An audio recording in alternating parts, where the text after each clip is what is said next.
29 de novembro de 2024, Guarujá, São Paulo. Brenda Bulhões chega para trabalhar como fazia todos os dias no seu salão de beleza. Mas a cabeleireira não sabia. Aqueles eram seus minutos finais, quando um homem chega e dispara diversas vezes contra ela. Qual das motivações seria a mais completa, se não os ciúmes de um homem abusador? Diretamente de um dos endereços mais famosos do Brasil, de um dos principais cartões postais da cidade de São Paulo, e com as transmissões feitas dos nossos estúdios na Avenida Paulista, eu sou Beto Ribeiro e eu pergunto, que crime é esse? Olá, sejamos todos muito bem-vindos. Por favor, não deixe de se inscrever, curtir, compartilhar, ligar sininho, marque nas suas mídias sociais, marque a todos nas mídias sociais. Se puder, seja membro, se não puder, tá tudo certo. Desde venha comigo até o final deste encontro, dessa entrevista que eu vou ter com a doutora Ana Carolina Oliveira, que conversamos o mesmo nome da mãe da Isabela Nardoni, a Carol, nome de mulheres fortes, vamos dizer assim, né? Porque o que a Carol passou, imagino como você também, você estava me contando que você até tem um foco na violência contra a mulher. Isso, exatamente. Primeiro quero agradecer pela... fazer uma coisinha aqui, desculpa, põe mais perto. Tá. Pode continuar. Okay. Primeiro quero agradecer, né, pela oportunidade para a gente poder falar sobre um caso tão delicado, né, que é o caso da Brenda. Infelizmente, a gente tem muitos casos assim. Só ano passado, em 2024, a cada 5 minutos foram registrados crimes de ameaça, né? Então, a gente, infelizmente, tá aqui para falar sobre um assunto tão delicado, mas extremamente importante. Crimes de ameaça, não necessariamente do feminicídio consumado, mas já de aviso, é isso? O crime de ameaça no contexto de violência doméstica, né? Então, existem vários tipos de crimes contra as mulheres. E não necessariamente acontece o feminicídio. A cada 5 minutos, quantas denúncias? Foram registradas, não sei ao certo o número, mas a cada 5 minutos já teve o registro de uma ocorrência. De uma ocorrência, e a gente tem que lembrar que até a mulher conseguir ter coragem de registrar, ela já está passando por violência há muito tempo. Exatamente. Nunca é a primeira vez. Sim, exatamente. Dentro existe de um ciclo padrão, da violência, não é? Exatamente. Existe um padrão de comportamento, né? O ciclo da violência. Nós falamos que o feminicídio ele é uma morte evitável. Por quê? Porque já vai dando indícios ali no relacionamento abusivo, né? Que a mulher está no contexto de relacionamento abusivo. Mas aí, claro, existem inúmeros fatores para que essa mulher não consiga romper esse ciclo da violência. Eu acho aterrorizante o feminicídio, que eu tenho discutido muito sempre com a Rosângela, com a Solange, com o Carlos, porque homens têm que também falar sobre isso, que é a sensação que eu tenho, fazendo o canal já há tanto tempo, e trabalhando com crime há quase 20 anos, o quanto o feminicida ele tem um prazer na morte da mulher, que se você colocar a prisão perpétua, talvez ele vai continuar existindo. Pelo prazer que ele tem de findar aquela pessoa, de ser a última lembrança antes de morrer, de acabar com aquilo. É dele. E essa posse não muda, né? Sim. A gente vive numa sociedade que normaliza algumas condutas que são consideradas tóxicas, né? E tem-se ainda essa ideia de que a mulher é propriedade do homem. Então, esse sentimento de posse é que muitas vezes faz com que esse homem, né, ou melhor, essa pessoa abusiva cometa esse crime tão bárbaro. Esse prólogo que a gente entrou, te convido para voltar a falar mais vezes sobre esse assunto tão Claro. importante aqui para o canal também. Mas esse prólogo é importante porque ele vai culminar no caso da Brenda Bulhões. Sim. Eu falei certo o nome dela, né? Brenda Bulhões. Brenda Bulhões. Exatamente. A Brenda morre no dia 29 de novembro de 2024. Isso. Lá no Guarujá. Uma moça que você vê as fotos, a sensação que você tem é que ela tinha um alto equilíbrio, porque existe também uma coisa que eu sempre coloco, o quanto que você se molda porque o abusador só existe porque tem um abusado. Senão, e ela, visivelmente, se olha as fotos e fala assim, a mulher não pode, Jesus, porque ela é dona de salão, ela tem uma série de coisas. Exatamente. Mas quem vai me contar essa história é você. Quem era a Brenda Bulhões? Bom, a mãe dela vai poder falar muito melhor, né? A entrevista da mãe da Brenda já passou, está aqui no canal, tem o link aqui no descritivo, inclusive, e tal. Mas a Brenda, ela é uma menina jovem, né? É mãe. E ela tinha já ali o seu estabelecimento, já era empresária. Cabeleireira. E ela tinha esse relacionamento com o Bruno, né? Até então, já tinha ali, a gente percebe até que é um padrão de relacionamentos abusivos, né? Que começa muito intenso os relacionamentos, né? Então, a pessoa já conhece, já se apaixona e já vão estabelecer um relacionamento mais sério, né? Então, a gente vê que existe essa característica de ser intensos os relacionamentos, né? E não foi diferente com a Brenda e com o Bruno, né? E aí você percebe também que teve outras violências, né? Já teve outros episódios de violência, de agressão física. Entre os dois. Quanto tempo de relacionamento eles tiveram? 8 meses, 9 meses. Que me assusta cada vez mais. Antes, esse ciclo da violência ele demorava mais tempo para aparecer. Era mais delicado, porque até te dar o tapa, eu já estou falando para você não ligar para sua amiga e você está achando que isso é ciúmes. Exatamente. E que legal, ele tem ciúmes de mim, ele me ama. Hoje eu percebo os feminicídios acontecendo em tempos muito mais rasos e muito mais imediatos. Tem um imediatismo em absolutamente tudo. Eles se conheciam há 8 meses, ela já tinha um filho de 9 anos, é isso? Já tinha uma filha de 9 anos. Eu sempre, se você soubesse, não, a gente deixa só até para vocês entenderem, eu estou fazendo a primeira entrevista com a Ana Carolina, depois vou fazer com a mãe da Brenda. Mas para eu entender, eu digo que o passado muitas vezes ajuda, inclusive as pessoas que estejam assistindo, a se olharem e a se perceberem. Eu recebo muito feedback de muita gente falando, depois que assisti essa entrevista, eu percebi que vivia e consegui sair. Que bom, que se a gente tiver salvado uma pessoa, o canal já foi uma coisa maravilhosa. Mas eu digo que às vezes você tem uma repetição de padrão. Sim. A Brenda tinha passado com outras relações abusivas? Você sabe disso? Não me recordo disso, mas dentro desse relacionamento já teve episódios de violência, né? A gente sabe também que ele já tem um histórico de agressões anteriores, né, com outros relacionamentos. Ele teve do quê? O que tinha? Boletim de ocorrência? Boletim de ocorrência, inclusive, né, de violência doméstica. Então, assim, a gente percebe que já era uma característica dele, né? Mas, claro, como eu falei, né, volto a dizer, existe esse padrão, né? Então, muitas vezes vai ter essa intensidade no relacionamento, vai mascarar a situação para ter a confiança da mulher. Porque senão, eu costumo dizer, Beto, que o relacionamento abusivo, ele não começa com tapas e socos. Porque muita gente atrela, né, o relacionamento abusivo a uma agressão física. Mas não é isso que acontece. O relacionamento abusivo, ele se sustenta através do controle, como você disse, das ameaças, mas muito antes das ameaças, das chantagens emocionais, né? E aí você vai vendo que tem alguma coisa diferente, ou não, porque é difícil identificar. Como eu disse, a sociedade normaliza o ciúmes excessivo, o controle. Então, muitas vezes, as mulheres não conseguem identificar mesmo que estão nesse relacionamento e não dão início a um registro de boletim de ocorrência, por exemplo. Romantiza o ruim. Sabe porque ele gosta de uma pessoa ver aquilo como uma coisa bonita. De ele não querer que use a roupa. Porque começa, você vai sair, não vamos sair. Para virar, tira essa roupa, até falar tira essa roupa, ele está aqui te mostrando que ele está cuidando de você. Exatamente. Porque é um abuso. De pouco em pouco. E é ali mesmo. Como amor, né? Como cuidado. De teste, né? Eu vou te testando até onde você me deixa aí. Exatamente. Quando você fala não, eu volto pro romântico e fala não. Você me deixa assim. Sim, você que provocou, né? Olha como você tá. Você acha que outro homem na minha situação está como? Exatamente. Se você está me deixando dessa maneira, a culpa é sua. Exatamente. Quando eu te bato, você merece apanhar. É basicamente isso que o abusador traz. E eles falam mesmo, né? E eles falam isso.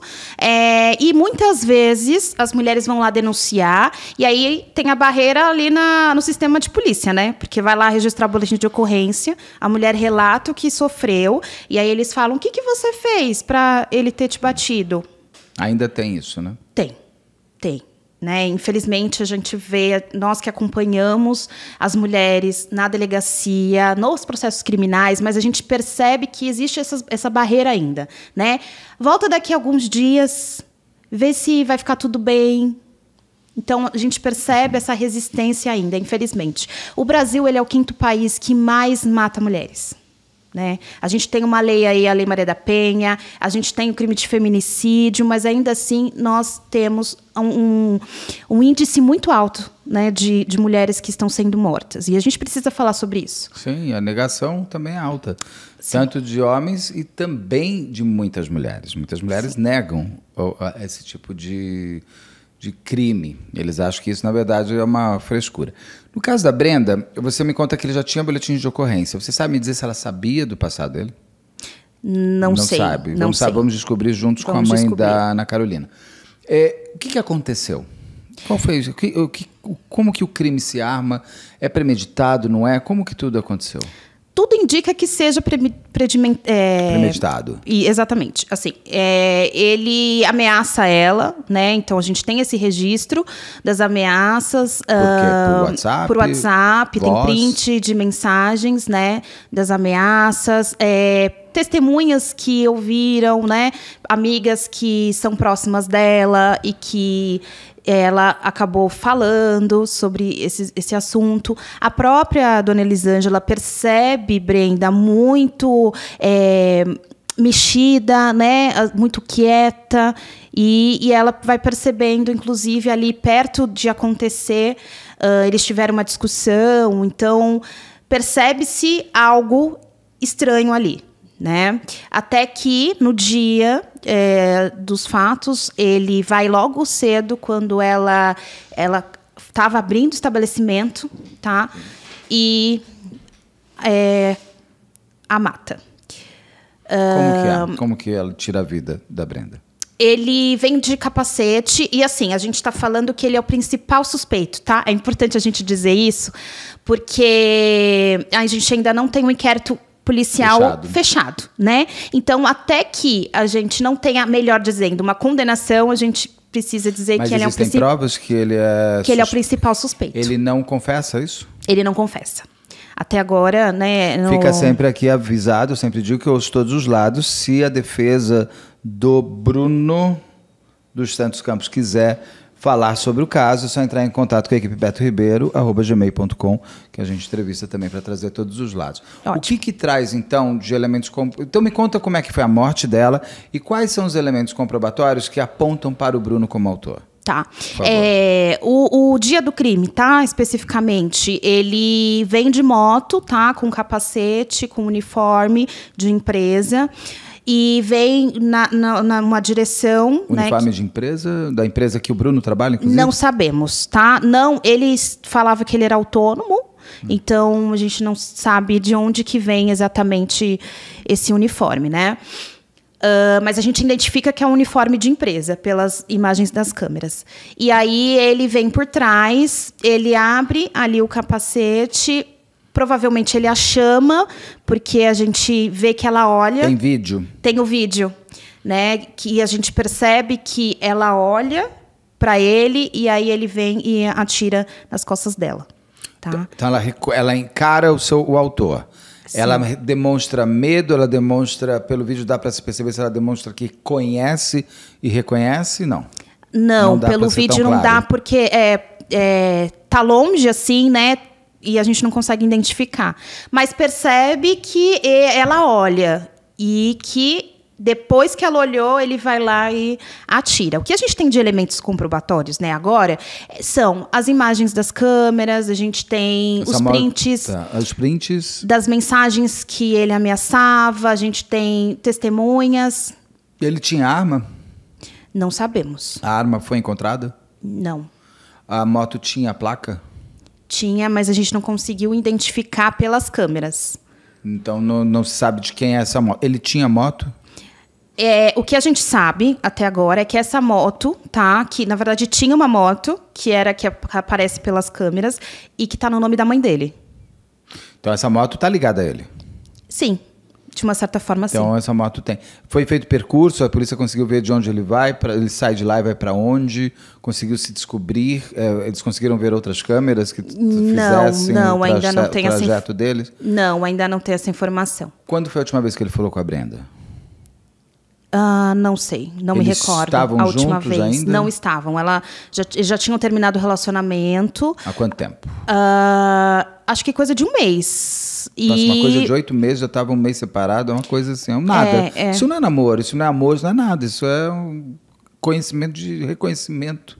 Né? Talvez esteja, assim, tem até o momento de ficar, né? Então a gente não sabe exatamente. Chama de namoro, mas é que 8 meses, que as pessoas precisam perceber.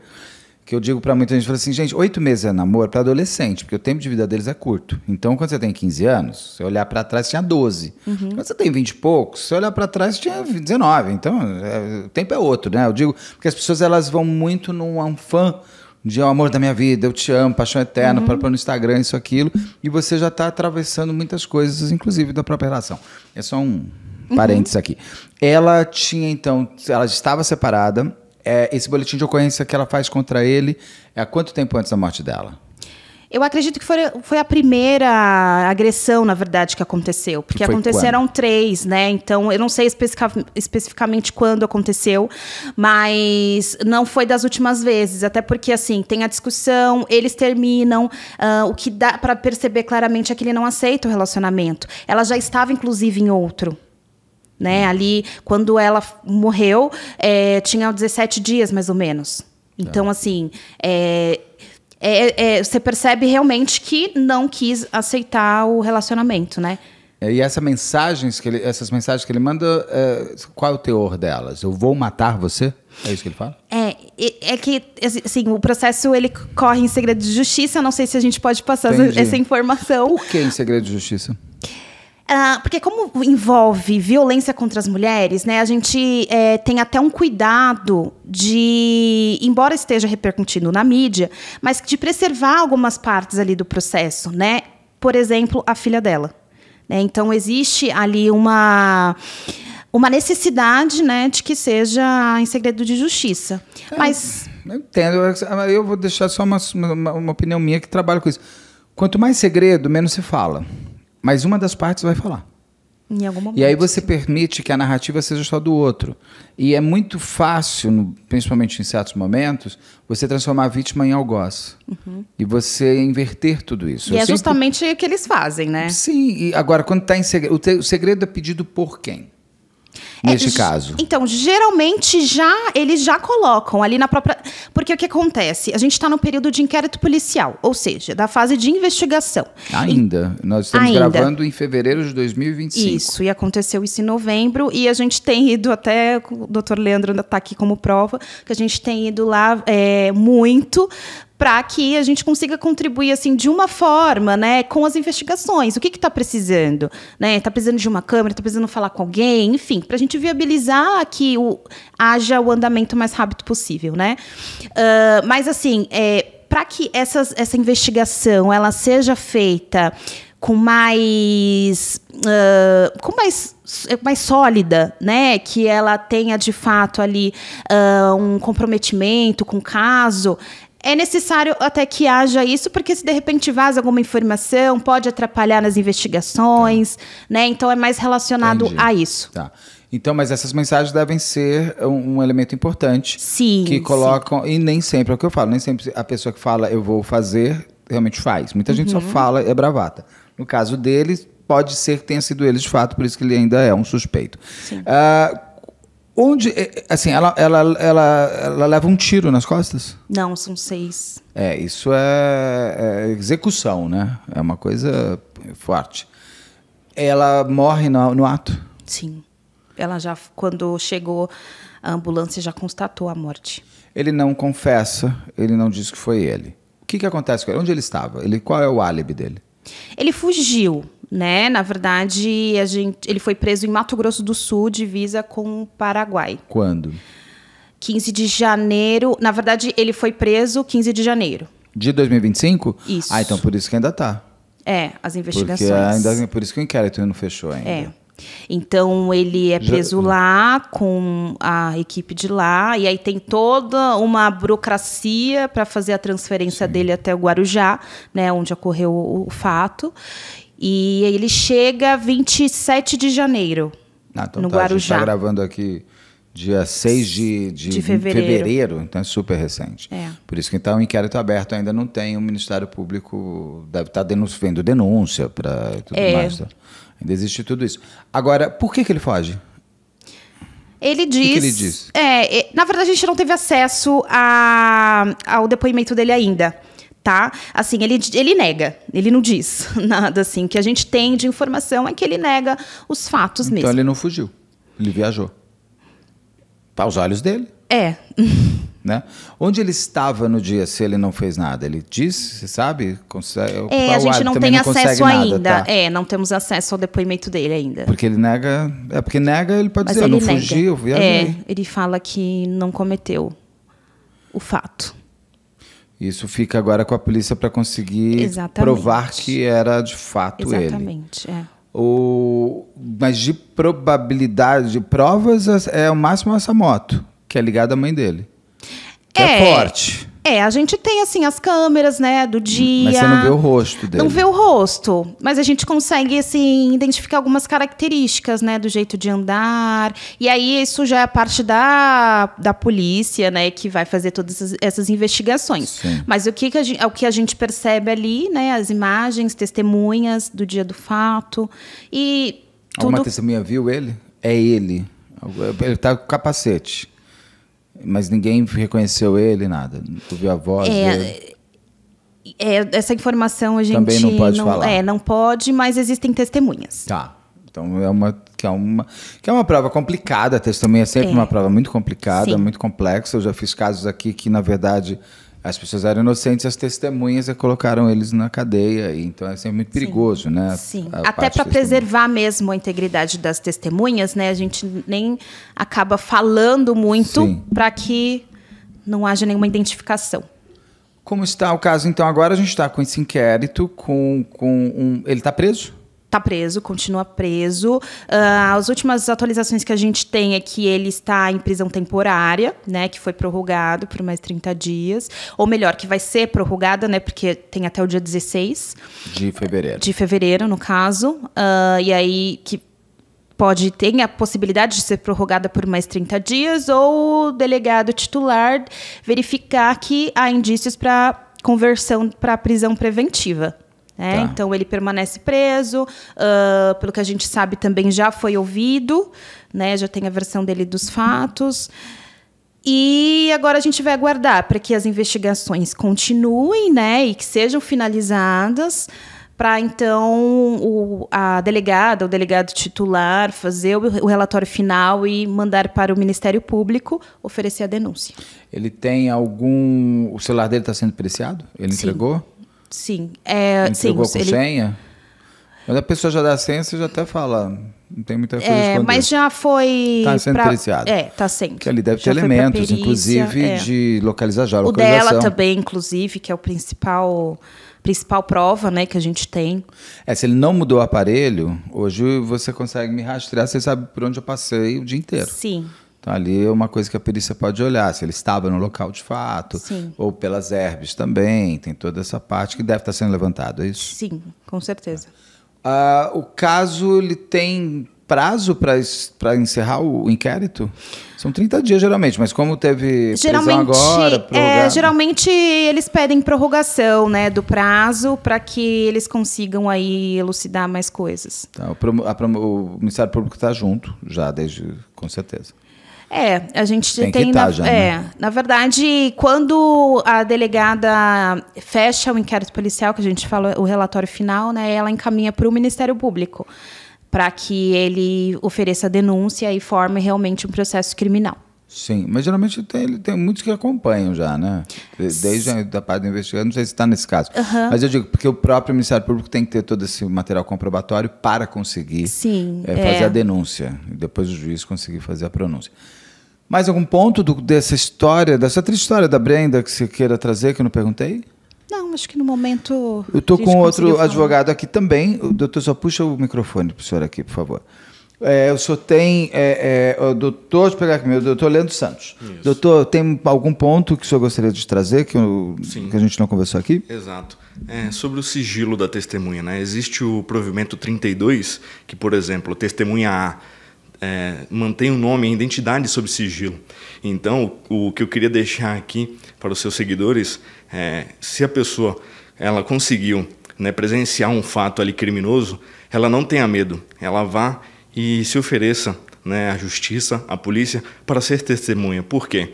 Nesse caso da Brenda, por exemplo, as câmeras não pegaram as imagens do rosto.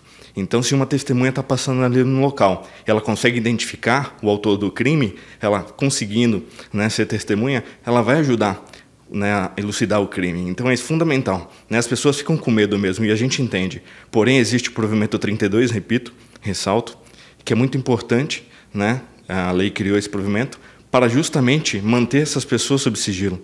Né? Então, no processo, não vai aparecer o nome, vai aparecer A, B, C. Né?